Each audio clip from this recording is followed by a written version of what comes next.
ഉച്ചക്കലത്തേക്കുള്ള lunch പ്രിപ്പറേഷന് വേണ്ടി ഇറങ്ങിയതാണ് കേട്ടോ. അപ്പോൾ എനിക്കിങ്ങനെ ഇരിക്കുമ്പോൾ തോന്നുന്നു പൊതിച്ചോറ് കിട്ടി കഴിച്ചാലെന്താണ്. ഇവിടെ എല്ലാവർക്കും പൊതിച്ചോറ് കിട്ടി കഴിക്കുന്നത് ഇഷ്ടമാണ് കേട്ടോ. അപ്പം ഞാൻ വിചാരിച്ചു പൊതിച്ചോറ് ഉണ്ടാക്കുകയാണ്. അപ്പോൾ അതിന് വേണ്ടി ഞാൻ പൊതിച്ചോറിന് വേണ്ടിയുള്ള കറികൾ ഉണ്ടാക്കുകയാണ്. അങ്ങനെ കറികൾ ആദ്യം മെഴുക്കുവരട്ടി വെച്ച് അവിയൽ അമ്മ വെച്ചായിരുന്നു.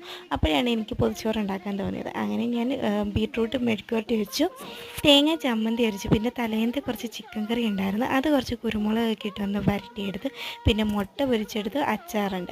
അപ്പോൾ ഇത്രയും കൂട്ടിയാണ് നമ്മുടെ പൊതിച്ചോറ് കിട്ടുന്നത്. എന്നിട്ട് അതിന് ശേഷം കറികളെല്ലാം റെഡിയാക്കിയതിന് ശേഷം ഞാൻ നേരെ പോയി ഇല വെട്ടിക്കൊണ്ട് വന്നു. ഇല വെട്ടി ഞാൻ വാട്ടിയെടുത്ത് നമുക്ക് 3 പൊതിയാണ് കിട്ടുന്നത്. അമ്മയ്ക്ക്, ചേച്ചിക്ക്, എനിക്ക്. കുഞ്ഞുങ്ങളൊന്നും ഇവിടെ ഇല്ലാത്തതുകൊണ്ട് 3 പൊതി കിട്ടി. അങ്ങനെ റെഡിയാക്കിയെടുത്ത് ഒരു 2 മണിക്കൂറിന് ശേഷം ഞാൻ നമ്മുടെ പൊതി ഇങ്ങനെ തുറന്നെടുക്കുകയാണ് കേട്ടോ. അപ്പം വീഡിയോ ഇത്രയേ ഉള്ളൂ കേട്ടോ. ഇതിൻ്റെ ഫുൾ വീഡിയോ നമ്മുടെ ചാനലിൽ ഞാൻ കൊടുത്തിട്ടുണ്ട്, ഒന്ന് പോയി കണ്ടേക്കണേ. See you, by.